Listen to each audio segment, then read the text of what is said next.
everyone, and welcome. It's nice to see you. My name is Sarah. And I am Cheryl, and we are members of SAC. We are happy to have you join us for our last Faculty in Focus of the academic year. As you may know, Faculty in Focus is a series co-sponsored by the Office of the Provost and the President's Staff Advisory Council, and is designed to cultivate community at Brown by offering an opportunity for staff to gather and hear from a member of the Brown faculty about their scholarships. Many thanks to the Provost Office and event staff for their continued support of this series.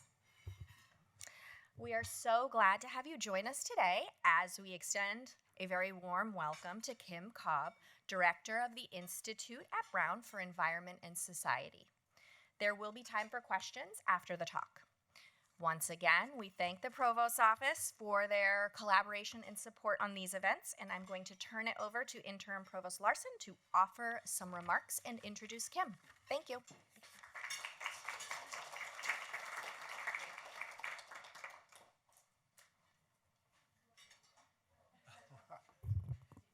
Sarah and Cheryl, thank you so much for that kind introduction. And thanks to this group for being here. It's really wonderful to see you all again and to have another element of this exciting series, which we do periodically to represent the best of what's going on at the faculty at Brown. And this is a really exciting event. I get such a kick out of seeing these talks just as much as I hope you do as well. And we're very fortunate today to have Kim Cobb, Director of IBIS, give us a talk entitled "Science and Solutions for a Warming World." And we all know what a threat climate change represents to our globe, and especially to Rhode Island. You know, Rhode Island is one of the most coastal states in the nation, in some ways the most coastal state. And so the effects of climate change on Rhode Island are going to really be profound in the years ahead. And so we need to kind of understand these changes and plan and prepare for them and hopefully fix them, of course. And so Kim will share new findings that bring climate crisis into closer focus and show how Brown faculty are all working together to try to mitigate this great challenge that we have. Let me tell you a little bit about Kim. Kim is a professor of environment and society and of earth, environmental, and planetary sciences at Brown. She's an award-winning climate scientist who served among the lead authors of the landmark Intergovernmental Panel on Climate Change report in 2021. Her work focuses on building capacity for climate solutions and advancing understanding of future climate change impacts, especially in regard to climate extremes and coastal flood hazards. In conducting her research, Kim has sailed on numerous oceanographic cruises and caving expeditions in the Borneo rainforest. That sounds really exciting. For nearly 2 decades, her research focused on unraveling the mysteries of the El Nino and La Nina climate events and how those weather events have changed over time. And she's used oxygen isotopes and radiometric dating techniques to the skeletons of living and ancient corals to create a record of the El Nino and La Nina events going back thousands of years. Kim earned her PhD in oceanography from the Scripps Institution of Oceanography in 2002 and a BA from Yale in 1996. She spent 2 years at Caltech in the Department of Geological and Planetary Sciences, and then joined the faculty at Georgia Tech in 2004, where she served as the faculty director of the Global Change Program and the Advanced Program for Diversity, Equity, and Inclusion for the College of Sciences. Kim has received numerous awards for her research, including the NSF Career Award in 2007, a Presidential Early Career Award in 2008. She's a fellow of the American Association for the Advancement of Science, and was named the Hans Oeschger Medalist by the European Geoscience Union in 2019. And in January of this year, the Biden administration appointed Kim to be a member of the President's Intelligence Advisory Board, which exists to offer the President objective expert advice on the effectiveness of the U.S. intelligence community. Please join me in welcoming Kim.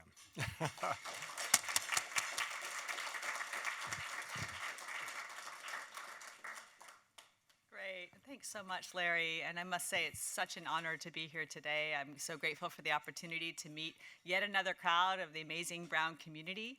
I arrived at Brown in July last year, so I'm still getting used to all of the different units and departments, and the landscape is just amazing here. So I'm excited to get to know you today, and hopefully there's something in my presentation that causes you to reach out and deepen my relationship with you, as well as between IBIS and your unit. So I'm just thrilled for this opportunity. Thanks so much for extending it.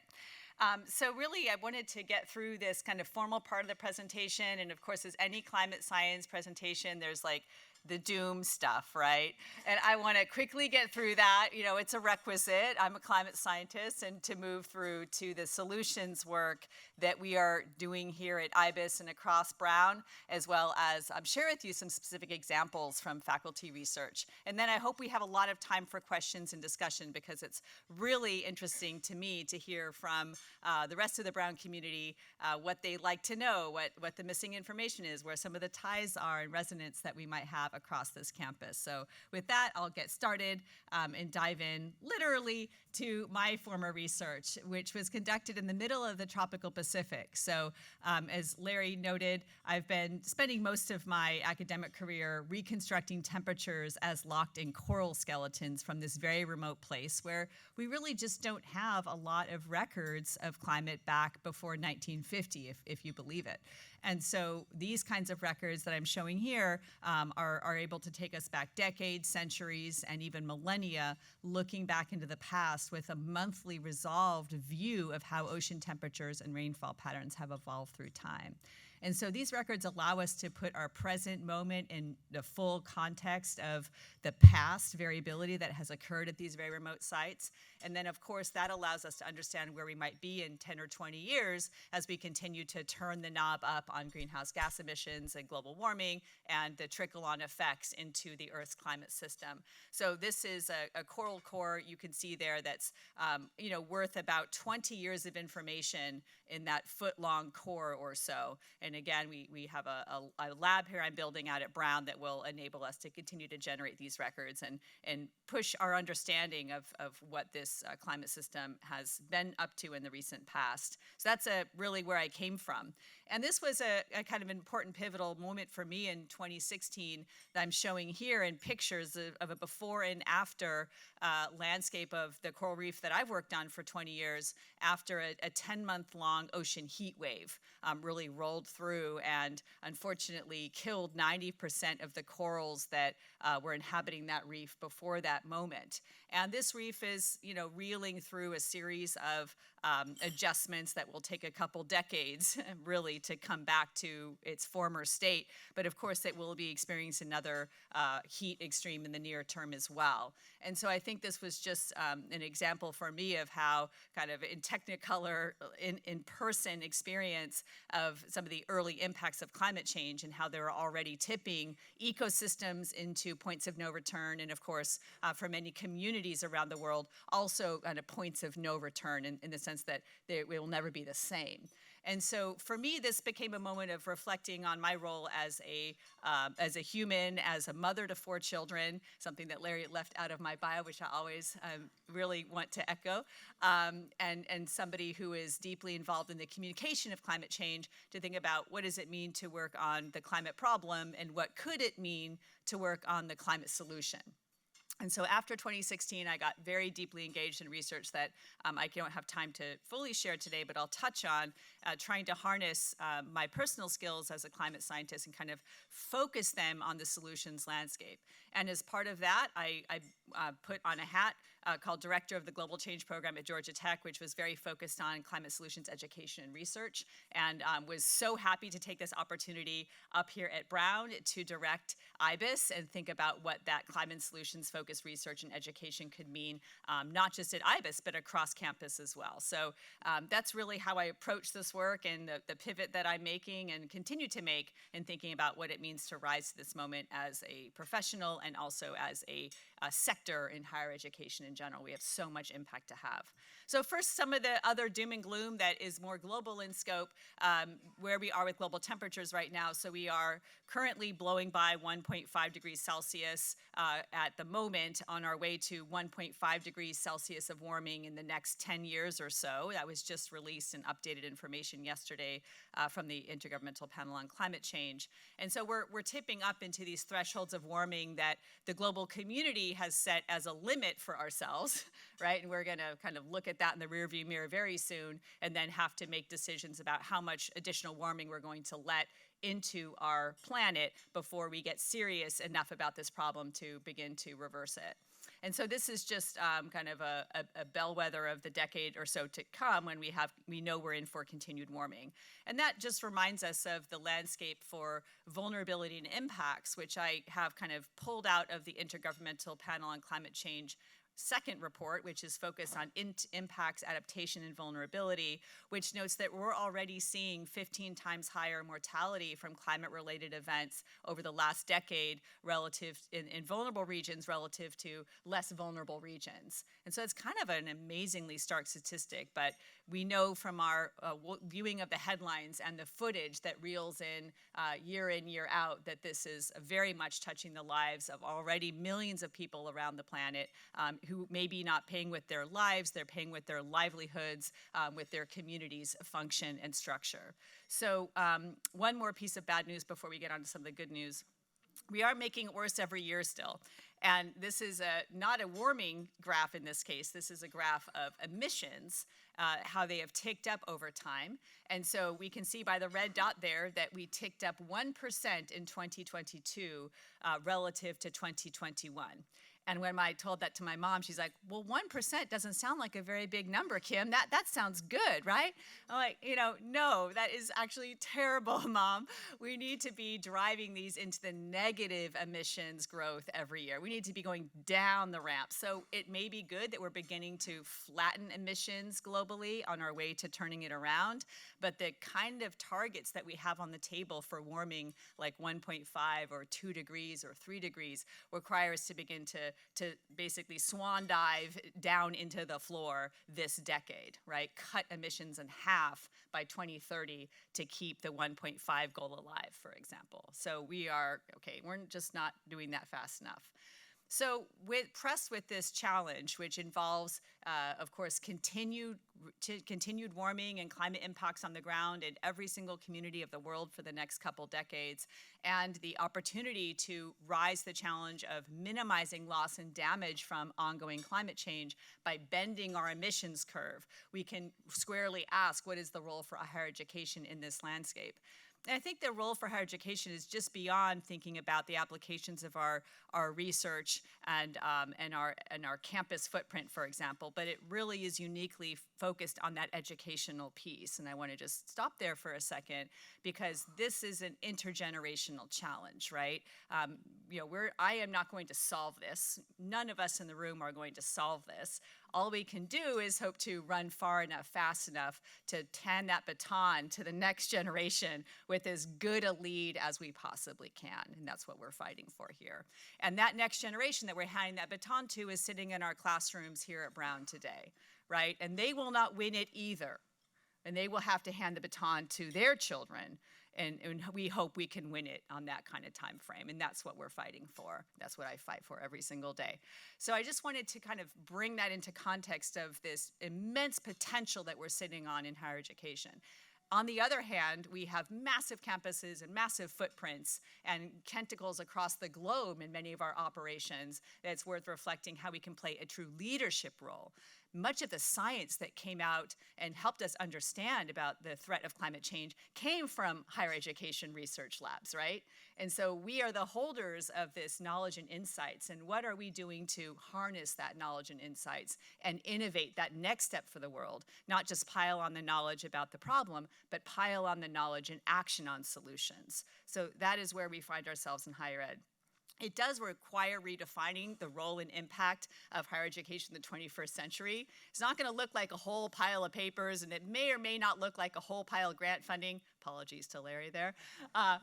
We're going to have to really develop new metrics for the impact of our work, and our work is going to have to be broader in definition than it was before.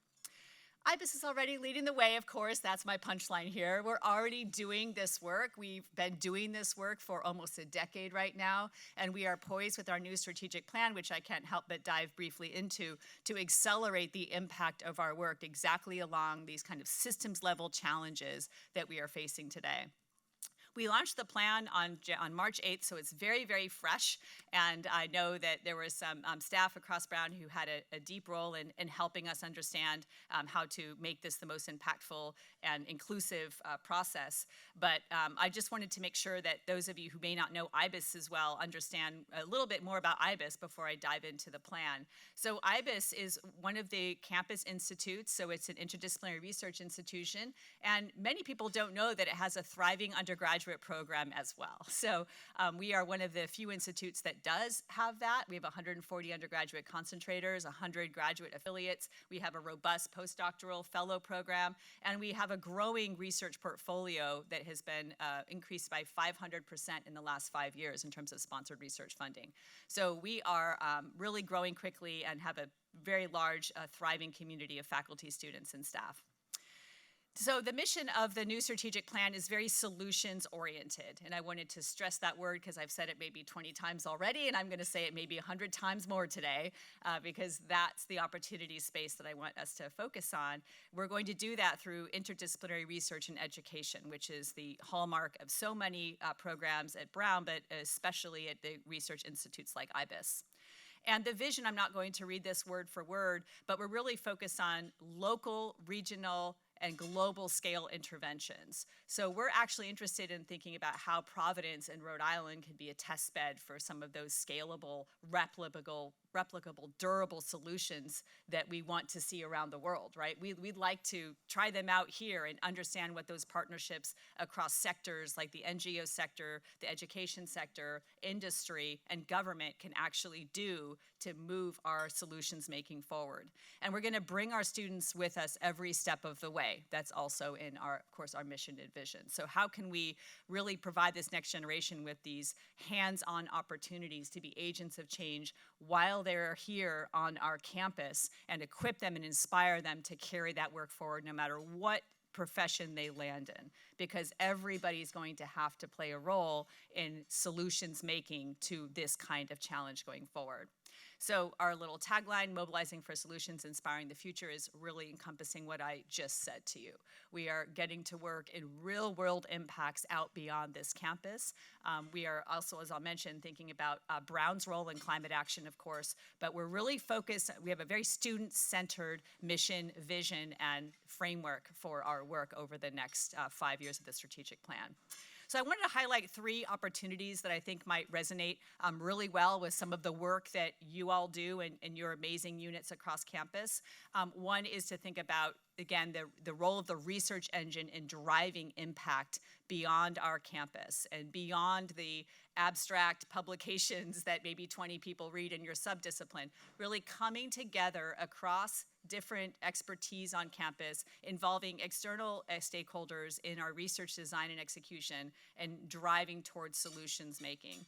Number 2, thinking about that piece of our students. How can we make sure that by the time they graduate Brown, they have the skills, the network, and the know-how to advance and map their careers onto this landscape, which so many of them want to do? What role can IBIS play in that, and how can we partner with units across Brown to bring that vision to life? That is a tall order, by the way, because this is innovation on the fly in higher education and meeting the student demand and understanding how we need to build our programming around this demand that they have. And then last but not least, we're thinking about developing programming to make sure that IBIS is cutting edge and thinking about the solutions making that could map onto the private sector and thinking about sustainable finance, sustainable investing, carbon accounting, ESG, some of that folds back into what we're doing here on campus as well. So I'm just going to dive into a couple examples, especially on the research piece, to bring this particular one to life, in illustrating that we already have so much work going on in IBIS that is focused on this real-world partnered impact for solutions making in this space. I'll lift up first the work of Dr. Meredith Hastings, who's an IBIS faculty and co-appointed in DEEPS, and she runs a project called Breathe Providence, which has placed to date 25 relatively low-cost air quality monitors around the Providence area. And they're streaming data about neighborhood-level air quality back to Brown researchers and trying to understand what is the landscape for disproportionate exposure and vulnerability across Providence, and how can they work with communities to continue to develop this project so that it aims towards policy interventions at the city level. So that's just one, I think, amazing example. She's pictured here with 4 students. She has over 12 students involved in the cloud of this project, and she's anchored it in the classroom, which she teaches a course called Clearing the Air every fall to 20 undergraduates who get involved in this work as well.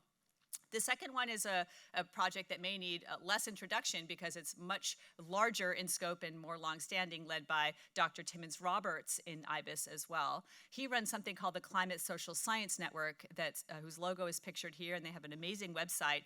And he's leading a network of 350 scholars around the globe focused on uncovering the mechanisms of dis and misinformation in the campaigns and policy machinery that are aiming to, of course, advance climate and energy policy. And so they're doing fundamental research on this, but they're also working with partners outside of Brown, the public utility commissions, grassroots organizations, trying to understand how they can build coalitions and bring this research out into the real world to help people understand the kinds of influence and operations that are so powerfully interbedded into this machinery that it's hard otherwise to see its influence, and it can be very nefarious. And then last but not least, I'll just talk about a project that I've been co-leading for the last 5 years down on the coast of Georgia that I hope to replicate up here in the Ocean State, which is a project called Smart Sea Level Sensors.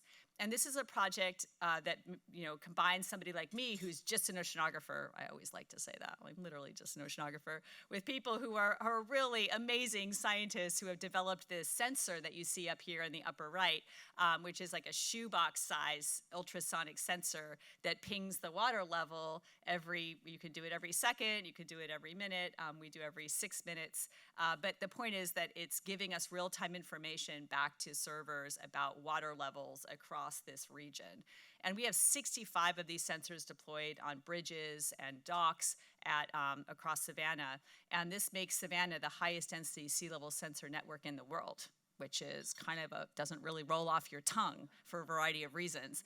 But it is. And the stakeholders we've been working with, that include city and county officials, are working to use this kind of data to inform emergency planning and response down there, where coastal flooding is a very serious, like almost week-to-week issue in many communities. And occasionally you get unlucky and it's a all-coast issue, and it's shut down for 2 or 3 weeks at a time with the major landfalling hurricanes.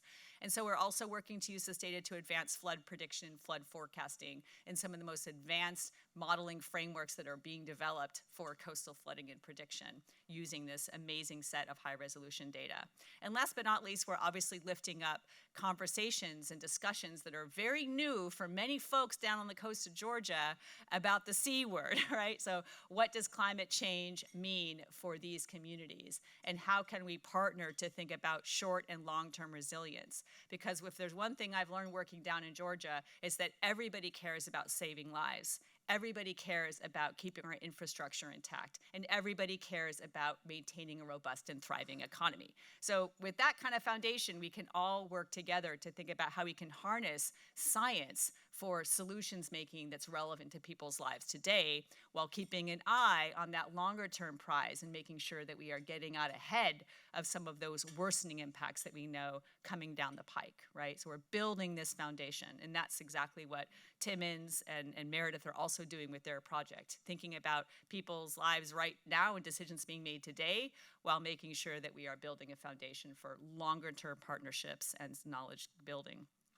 One of the things we're excited about at IBIS right now is something called Equitable Climate Futures. It's something that we hope may be going forward in the near term. And it really anchors all of what I'm talking about into a Brown lens that leverages Brown's unique strengths to think about solutions making in key areas. One would be climate and health, which is something that leverages, of course, public health and medicine.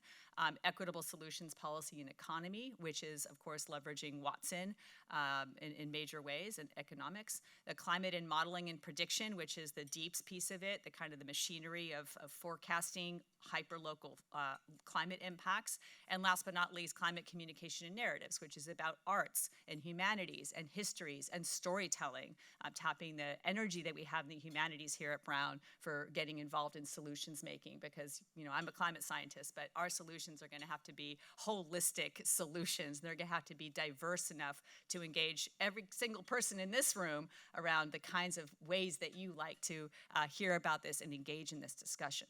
And so I just wanted to echo that this was hopefully going to go forward, and the key piece here is working on external partnerships, right? So working to make sure that we are partnering with communities across Providence, Rhode Island, and beyond when we design our research projects that gets conducted here at Brown, and how they are translating into solutions, right?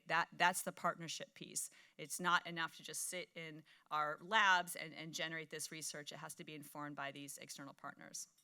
Okay, so the second one I want to touch on is equipping our students to be agents of change, the agents of change they want to be, and to meet them where they're at in our campus right now. And I'll just show a couple examples here. We have a class called Climate Solutions in IBIS, where students are actually, in this case, touring the facilities that are powering our campus and getting to know what energy systems look like and operate on that level, literally subterranean in this case. And in one case, it's a heat pump. The other case, it's a geothermal system. But they have an amazing opportunity because there's everything here on our campus at a scale that is actually similarly duplicated on major infrastructure across the world, right? So they can get to learning about these systems here at Brown. I want to be sure to mention Brown's decarbonization plan as an incredibly important part of how Brown is addressing climate action, and something that IBIS is, I think, poised to take and run and accelerate its impact. And this is a graph of emissions at Brown in the context of a very bold and ambitious pledge to reduce emissions 75% by 2025 and 100% to 2040, considering scope 1 and scope 2. Those are the pieces that you can count most easily, let's say. And we're well on our way as a campus in achieving that carbon reduction goal, but we have some very important pieces that are still at play, and much of this involves the built environment on our campus. It also involves transportation, for example. And so we want to make sure that we are creating an environment at IBIS where students can get engaged in this, where our researchers can get engaged in this work, and kind of accelerate the progress that we have to make along this path. And last but not least, on the student-facing front, I wanted to share a project that ended up touching a lot of different units at Georgia Tech that I'd like to replicate here at Brown when I begin my teaching duties, is something called the Carbon Reduction Challenge.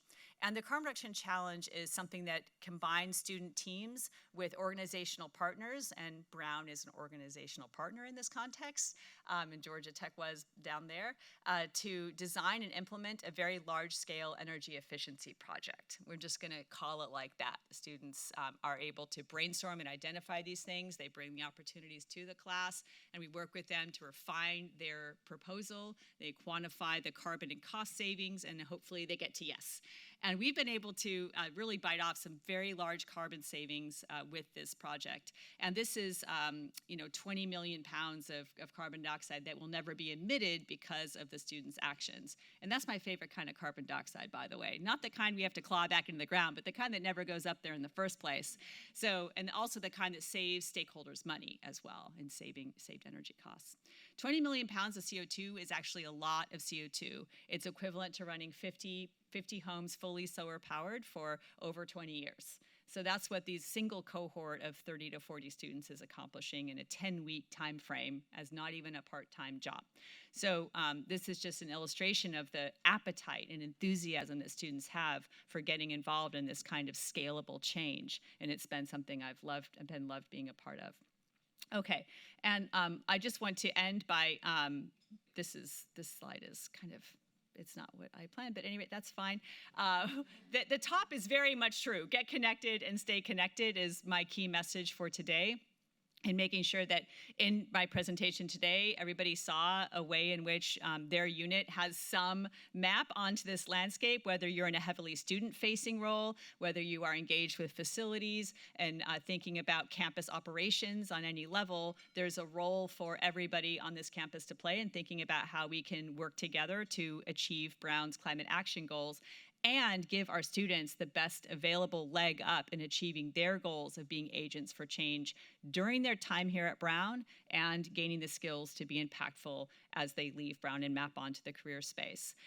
We have, this is again not the right slide, but this is about alumni. But at any rate, really what it was going to say was a request to get in touch if you see an opportunity, for example, to host a student intern in your unit in a way that would equip them with that technical know-how or piece of knowledge that they could use to gain those tangible skills. That's something we want to dial up with our programming in IBIS, is our student internship program, and we see our campus as a valuable place for them to train and grow in this space. And the last bullet point was going to be about thinking about other ways that your units could interface with our work. So we have the Campus Living Learning Lab, which I spoke about with the internship opportunity spaces, but we also have other opportunities to get involved with our work, whether it's directing people to our programming. We have tons of seminars. We have tons of student-facing opportunities that we're trying to build. I know I was talking about Career Lab earlier here, one of the very tangible ones, but there are others as well. So if you see ways in which your programming, your community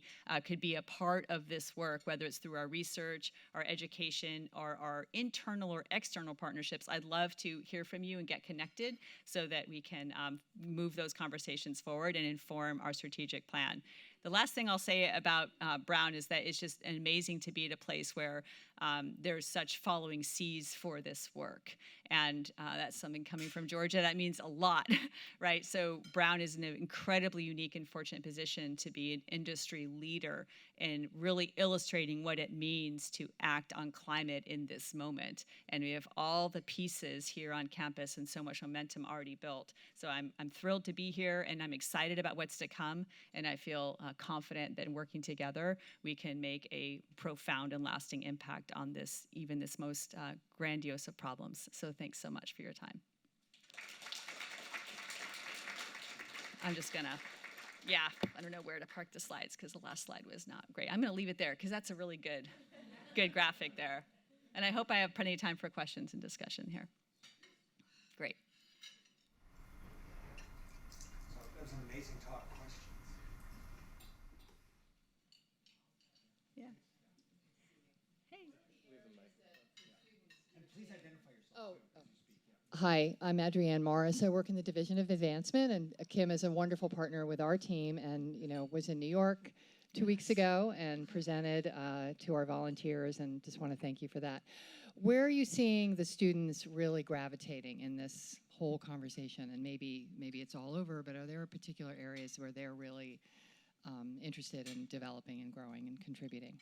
Yeah, so I flagged the sustainable finance and investing piece because it's one of the pieces we hear the most, is recognizing that our 21st century economy is going to look very different than a 20th century economy. And the machinery of large-scale capital movements and investing in finance and the regulatory frameworks that will also emerge to shepherd this into focus this century will have a profound influence on anything that they do professionally, frankly. And they see that as a reality. We may not, but they see that. And they want to have some opportunities at Brown to gain some coursework in that, to gain some internships that are specifically focused on that.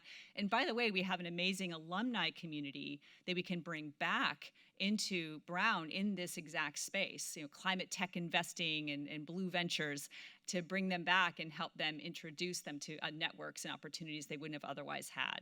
So that's one of the first things we've heard. The second thing I wanted to flag is a similar vein, but more broad, is they would like to see IBIS offer a sustainability certificate. And so this is something that landed in the Brown Daily Herald. Just the other day I read it. Why isn't there a sustainability certificate? So one of our components of the strategic plan is to make sure that we're serving many more students outside IBIS than we historically have been able to do. And that requires investments in infrastructure and programming, of course, but we set that goal for ourselves and we want to achieve it. So that's another opportunity. But I would say, skills building, professional development, those are the words we hear from our students when we had our strategic planning town halls and surveys. Very focused on, I love my ENVS degree, but what kind of job is it going to give me? And we have answers in our strategic plan, and we want to partner with folks across campus to make those a reality.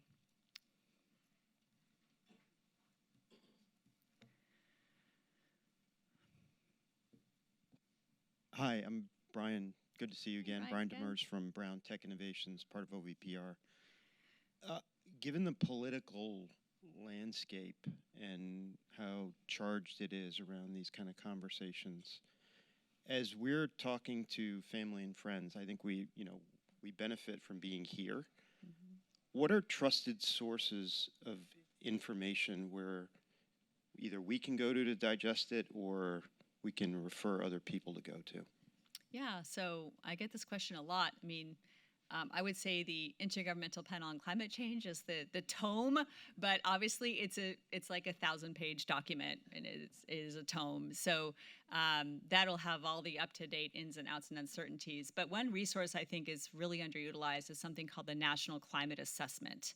And the National Climate Assessment, we're in our 5th round as a community of national scholars, and it's much more approachable. They have an amazing website as well. And you could go in and you can click on region by region breakdowns of what these impacts might be. And you can also see impacts on our economy, so kind of sector by sector, like agriculture or energy sector. And you can look at what we might be chewing on there. From my own landscape, I love pointing to the defense and intelligence related reporting that I think crosses over into stakeholders and people that are interested who may not otherwise be as interested in climate change, in listening to the Department of Defense and the intelligence community make the case about the climate change threats and how it's hitting our national security environment now and going forward. So I would point to those, I guess, the National Climate Assessment and the Department of Defense and intelligence reporting around climate change as kind of real gold standards in helping people connect to this issue from a variety of different political stripes and ideologies. Yeah.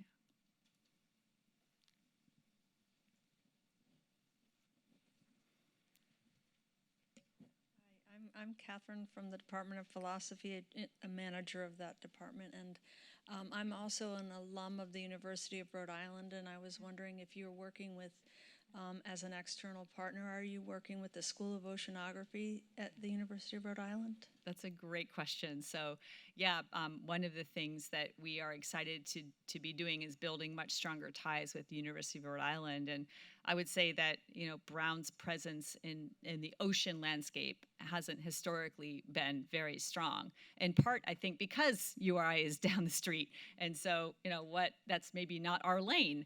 But I think there's broad recognition that the kind of service and roles that we would like to have as a campus is closely tied to partnering with these kind of institutions. So when we think about URI, we think immediately of the ocean landscape. So some of our researchers are already working and building partnerships with researchers down there. If Equitable Climate Futures were to go forward, for example, they're like partner number one in thinking about how to plug into their massive infrastructure for solutions making and their government relations apparatus that they have around the issues of that are pertinent to Rhode Island. So that's a really important point, and we'll be looking to cement those ties much stronger going forward. But it won't just be URI. It will also be MIT. It will also be Woods Hole Oceanographic Institution. It'll also be University of Connecticut, University of Massachusetts, as we think to look in our backyards for the excellent capacity that other institutions are building in this landscape. Because as I'm fond of saying, we just don't have time to compete anymore. We have to collaborate in very deep and meaningful ways with these institutions. And we all have to innovate and fail quickly together and learn from each other because we're out of time. So that's really the pressing component of these partnerships, is cementing a network of doers and learners and partners across this little neck of the woods we call our home.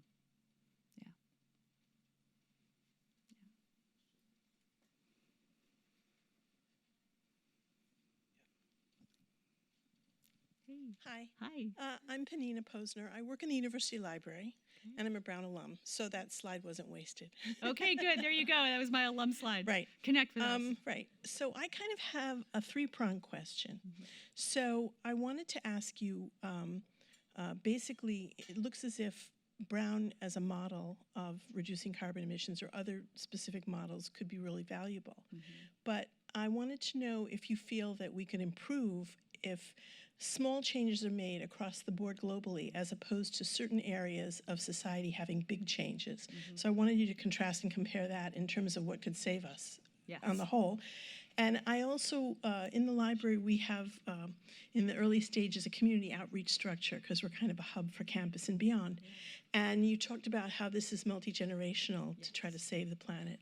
And it made me think about, you know, how the library and your division and even other parts of campus could bond together and share information and have events that could also be coordinated with younger generations of people, junior high school level students, high school level, as well as Brown students that are really involved. And what can we do as individuals? Sometimes you feel helpless as one person. Right. You know, is my recycling going to make a difference anywhere? You know, so, I mean, does it matter?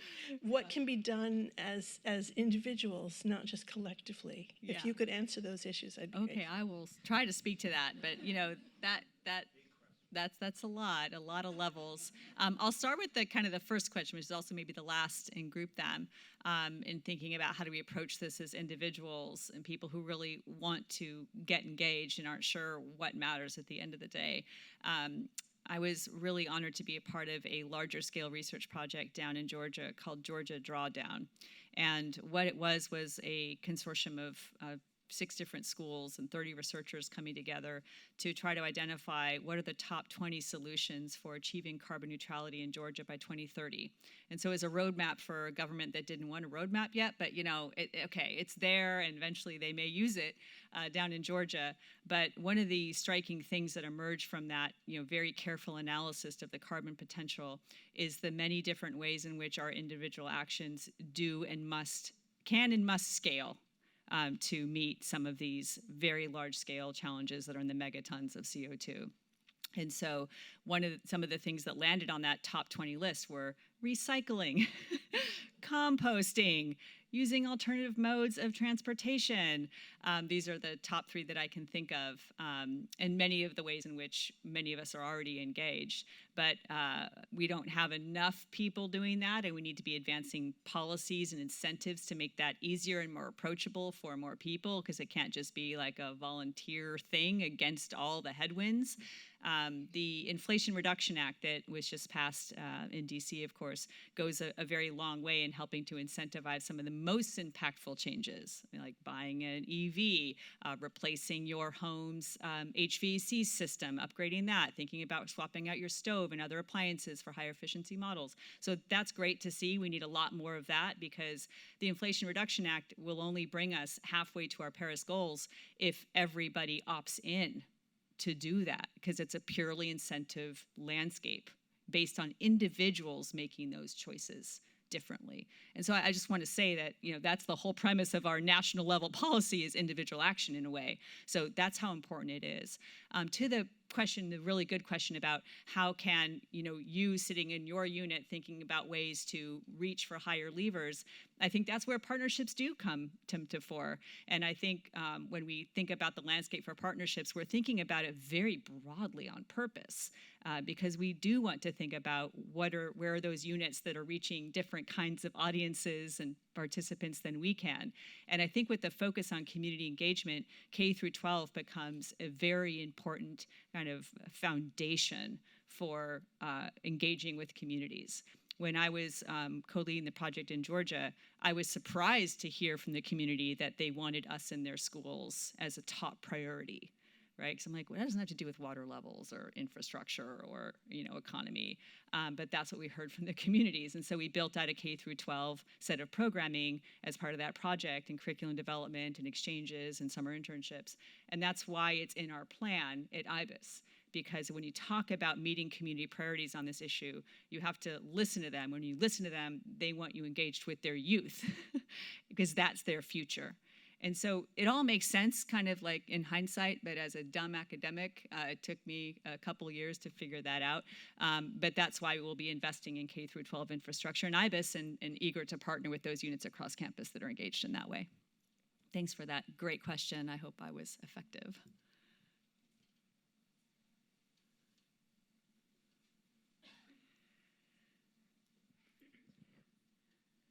Hi, my name's Emily. I am in the philosophy department as well, and I'm also an alum of Brown. And something I've been thinking about recently is how Native Americans and Indigenous people have been stewarding this land for a very, very, very long time.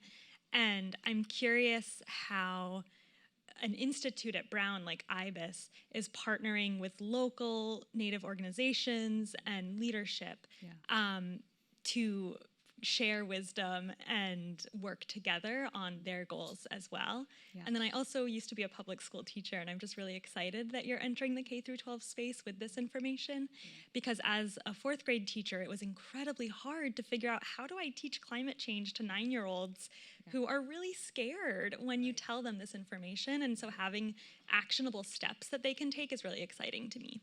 Yeah, and inviting them into the work too as well. So just riffing on the last piece, one of the other projects that I was deeply involved with was a project called Urban Heat ATL, which put temperature sensors in the hands of K through 12 students and had them go map their neighborhoods and have their data stream back to us to identify hotspots, right? So there are ways in which we can begin to engage students in the research as well, not just in the traditional model, let me go to your classroom and bore you for 30 minutes. So that's great. But to your first, I think, really important question, one of the, I think, deep promises and hopes of Equitable Climate Futures as a proposed initiative is that it will create a foundation for that kind of sustained, deep partnership that would be required and is a prerequisite to work with frontline communities and people who have been on the receiving end of damage from industrial infrastructure, land displacement, systemic racism for decades. And so I think before we replicate the kind of extractive model of university research, and we think about, well, how can we help you today, right? We think about how can we create a foundation that recognizes their time and effort with equitable compensation, that is prepared to drive our research along their priorities first, and think about those partnerships taking place as a prerequisite to I guess, further engagement, especially on the research side, especially when we're talking about climate and environment as well. But that's really our strongest focus in the Equitable Climate Futures. The equitable piece means a focus on underserved, marginalized, and under-resourced communities with a strong focus on Providence and Rhode Island as a platform for the work. So thank you for that question. We have goals and aspirations, but we also understand the structural problems involved with research enough to know we need to do it differently.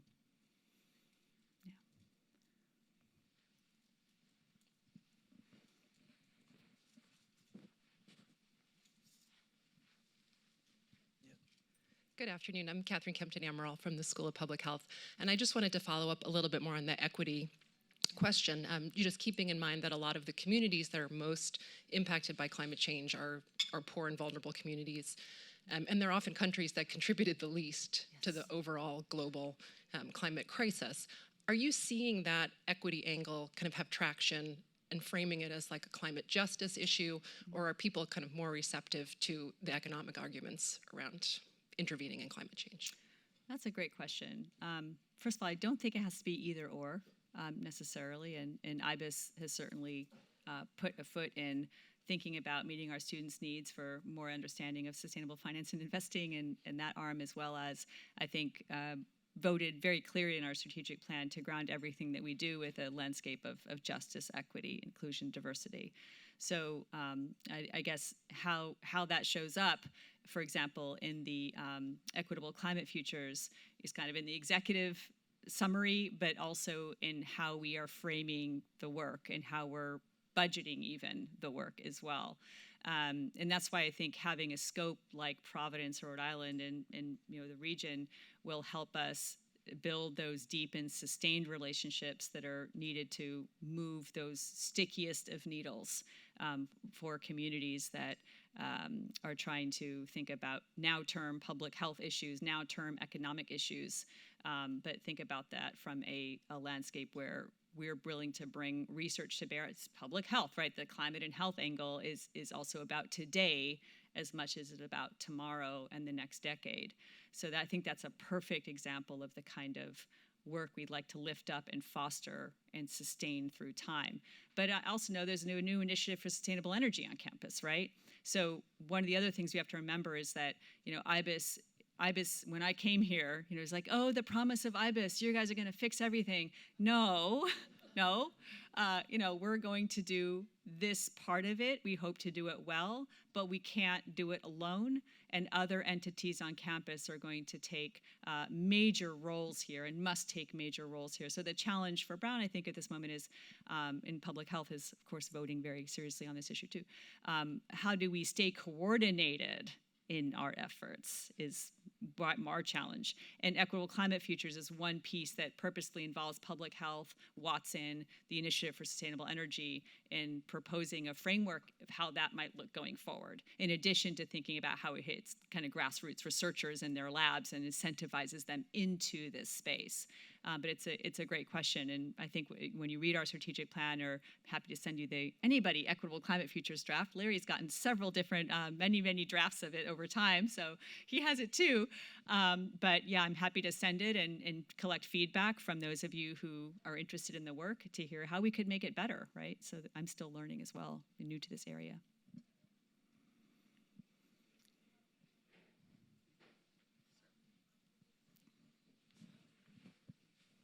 And thank you for these great questions, by the way. I'm learning a lot. Hi, I'm Sarah. I work in the Career Lab. My question is a little maybe more on your personal side. You say you're a mom of 4. Yeah. I'm curious how motherhood may have impacted your work or your trajectory, and how you might maintain life balance with everything you're doing. Yeah. Those are 2 separate questions. I may just punt on the last one completely. And maybe, I'm a mom of 2. Maybe you're not maintaining balance as well as you like. I guess I would totally say I'm normal. not maintaining balance very much at the moment. But, you only know you're out of balance when you're so far out on a limb, right? And you come careening back, and then you go over there, and it seems like I just, go from bumper to bumper, right? That's what it feels like. But I think, there's kind of many ways to think about the responsibility of parenthood in this moment, I guess. And it's long been my desire to help them understand, what a sustainable low carbon lifestyle looks like. And so I'm like, turn off those lights, global warming. I'm always shouting at them, finish your plate, global warming. And they're just like, oh, Mom, if I have to hear it one more time. So they want nothing to do with global warming, right? Like they're all about like eating their hamburgers at restaurants when I'm not looking. Okay, whatever. So, I think what I try to do is help them engage in solutions making and talk whenever I can about the solutions that are going on all around them, including in our household, so that they can map that for themselves, but also at their schools, at Brown University, and the headlines. So when I come home, I talk about, I don't talk about the latest Pakistani flood that displaced millions of people, right? The first thing out of my mouth is probably, hey, look at this cool thing making its way through Congress right now, and here's what it sounds like. So I think messaging solutions is much more important than messaging the doom and gloom, because they get that anyway. And I go out and tree plant with them, and like small little things, and partner. There are many different NGOs working in the space of thinking about resilient and nature-based solutions. There are many organizations working on climate and energy justice who want be weekend volunteers and have events that I drag them to. So I try to give them this landscape that is a little bit broader than just the doom and gloom, although I do shout global warming at them a lot. So I don't really have a great answer, but I do think they'll land anywhere but in a climate science space when they grow up. But I don't think they'll ever leave the kind of inherent carbon literacy they got when I'm yelling at them about, like, that's 10 pounds of CO2 right there. That's 20 pounds of CO2. So we'll see. I don't have any easy answers, but to your question about does it drive my work? Absolutely drives my work. But it's more about being a steward of an entire generation,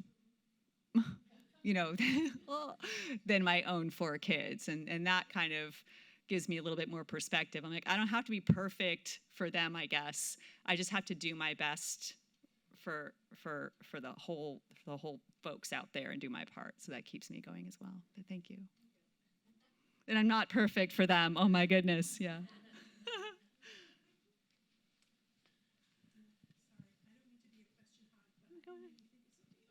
Okay, sure, go for it. Sorry, it's me again. So, when you had the first slide up that showed the reefs, and I believe it was the reef, and how much damage had occurred. Right. And you mentioned about how we wouldn't necessarily be able to get back what we'd lost, that there were some losses that were irrevocable. Right. And when you were just talking about being a parent, and it just made me think about how there was sort of a kind of generation that were a sort of schoolhouse rock generation that had information shared with them in a way. They just had the anniversary recently of that, in a way that influenced a whole generation growing up. Yeah. And then years ago, before, there was another generation that had an anti-litter campaign, that influenced a particular strata growing up. And I'm sure there's been different things over the years like that. And it made me wonder if I realized the science of it all is a huge undertaking that you are involved with. It made me think about, Brown is such a creative place. Is there any way we could, connect to some sort of, publicity-oriented projects or PR endeavors that could connect your work with enlightenment? And have you thought about that at all? I was just stimulated to think about that, because there's a difference between talking about the hard science, which is so important to all of us, and how other people don't necessarily connect to that. Right. And the other footnote I wanted to make was during COVID, a lot of nature came back because we stopped ruining it, because we were all forced not to because of COVID. And there are people that don't connect to all of this. And I was thinking maybe there might be something else, not an illness, but something else that could across the board have an effect to influence populations that wouldn't necessarily be as tuned in as you. Yeah, so you make me think of a couple things. One is that I think Sunrise is protesting on the green right now, right? So we have a very active student body, and they care very, very deeply about this. They're in my inbox all the time, challenging me and pushing me, and I welcome that very much. And it's so important. It's their world already, and we owe it to them and all the other folks out there. So that's one thing. And then I was speaking about, my own kids and this whole Willow thing. I don't know, if you were a parent with a kid, of a certain age, you couldn't escape this whole Willow social media campaign that went through about the decision that Biden made to open the oil reserves. And it was all over TikTok. It was all over Instagram, whatever spaces they use. I don't know what platforms anymore. But that it was a huge discussion amongst my household. I'm like, Willow what? Was my first question. So I think, social media is their vehicle, their preferred vehicle, and it's not our playground. But there are people who are magicians out there, working this forward. And I think many of our students are going to be architects of that kind of future, right? It's not mine. So that's another thing. And then your last question, what was it about? Just about how, COVID shut down a lot of things that were polluting. Yeah, yes, right. So my Right. So my last point is really, I think, an important lesson that I've learned, kind of on the front lines of all of this. Whether and I'm a daily bike commuter and composter and solar panel owner, all this stuff, but my biggest lesson is that it's never going to be the kind of silver bullet that we would hope for, mining all of the behavioral science we could or all of the channels that we could harness. It's not going to be that. It's not going to show up like that. It's not going to get us there. It never would have. So the lesson that I take from the work and witnessing all of the incredible work that's going on this issue right now, fervently, people with whole day jobs plus associated to this, is the diversity of approaches that it's going to take. And so one of the things I'm really excited about at Brown is the new Brown Arts Institute in this vein, that Kent Kleinman and I are developing some core partnerships. Some of it's going to land in the faculty-facing research, but some of it's going to be exhibitions and how climate shows up in the opening of the new Performing Arts Center and trickles into programming in ways that, you know, may not be recognizable from the outside, but are going to be that voice for climate when we have that major voice around the world for that particular event, and then ensuing partnerships, I'm sure, throughout the years. So that here at Brown seems like such a fun playground to think about broadening our messaging, our audience, and who's invited to the table to participate in that kind of work, whether it's here at Brown or outside as well. So I'm really excited about that, but diversity is key, right? I'm only one person with a series of messages and lived experiences. It's going to take a whole village and then some. Yeah.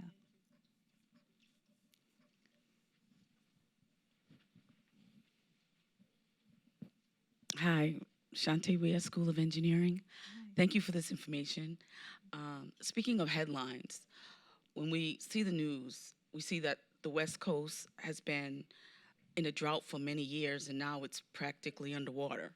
There's so much rain. Right. And then here on the East Coast, we've had hardly no snow in the past couple of years. Right.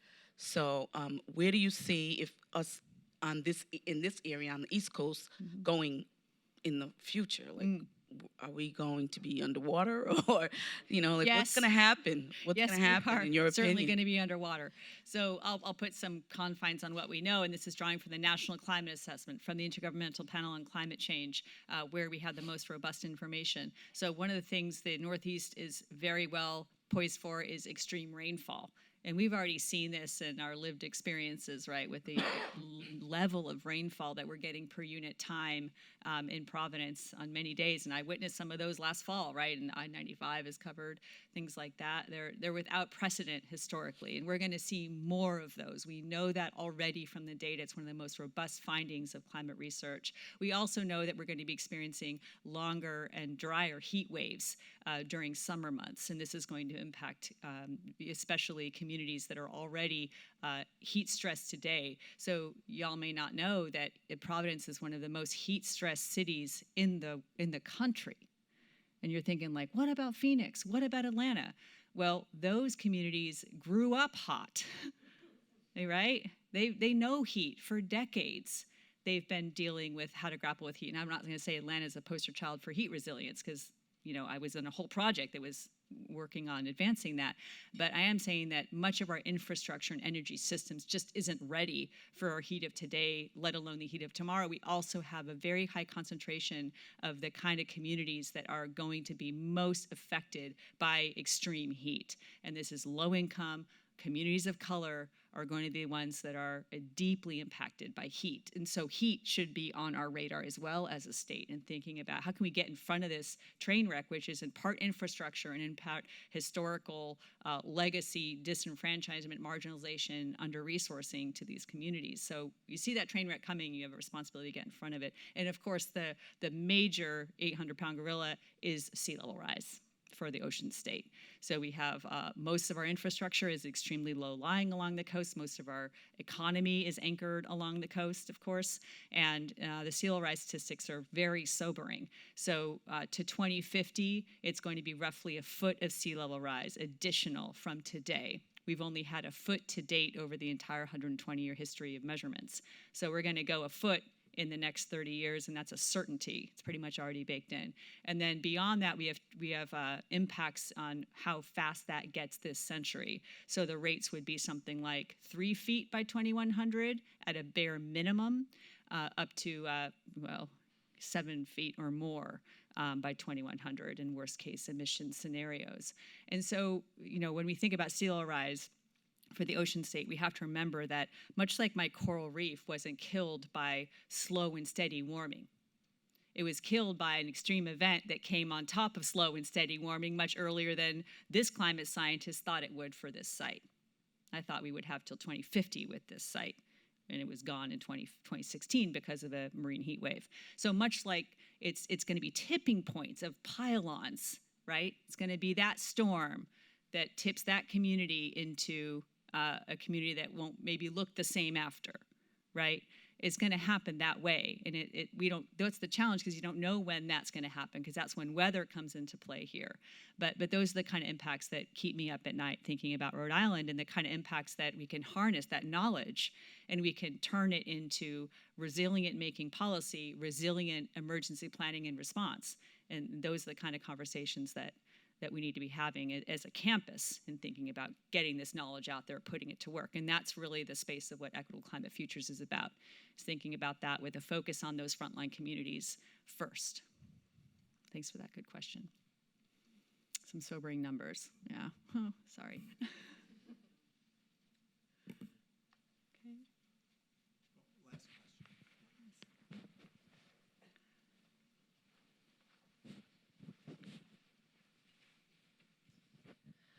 One of the ways to help people start the process of sustainability is to make it easy for them. Yeah.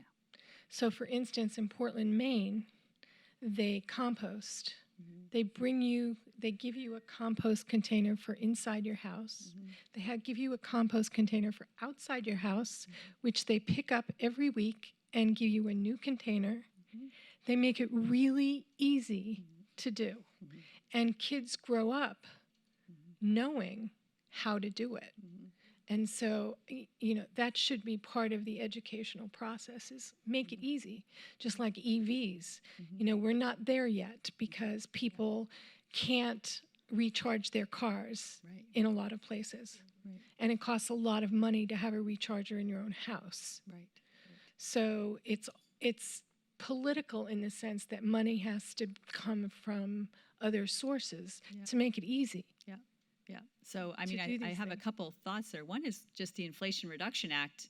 There's, thousands of dollars of incentives on the table for everybody in this room to take advantage of, and including retrofitting your home electricity to plugging in an EV subsidy, including an EV subsidy itself, including heat pump upgrades, stove upgrades, all of these things. There's thousands of dollars out there. So do take a look at some of that, because I think there are some amazing opportunities out there. And that's the tool that our government has chosen, is carrots, right? Not sticks for now. So I might be like carrot and stick person myself, but the carrot is the approach of the moment. And so there are these incentives rolling out. But I think to your first point about how do we broaden awareness and make it much more standard, this is policy level stuff, right?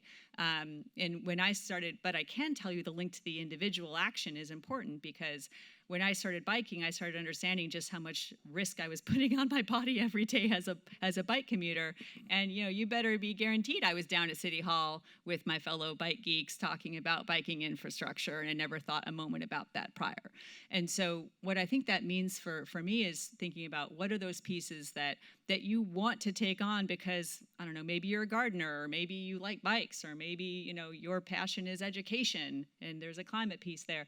Whatever your passion and purpose is, there's a way to engage in the climate solutions making, and then let that inform how we can shape more effective policy and start, jabbing at that beast as well, right, from your perspective of passions and purpose and lived experience. So that's the lesson I take from my little bike experiment, trivial as it is.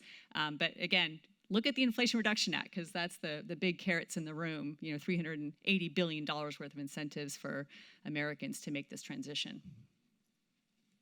That's a great optimistic note. Yes, yes, yes. So thank you so much. Thank you all. Thanks so much for coming today. Awesome discussion.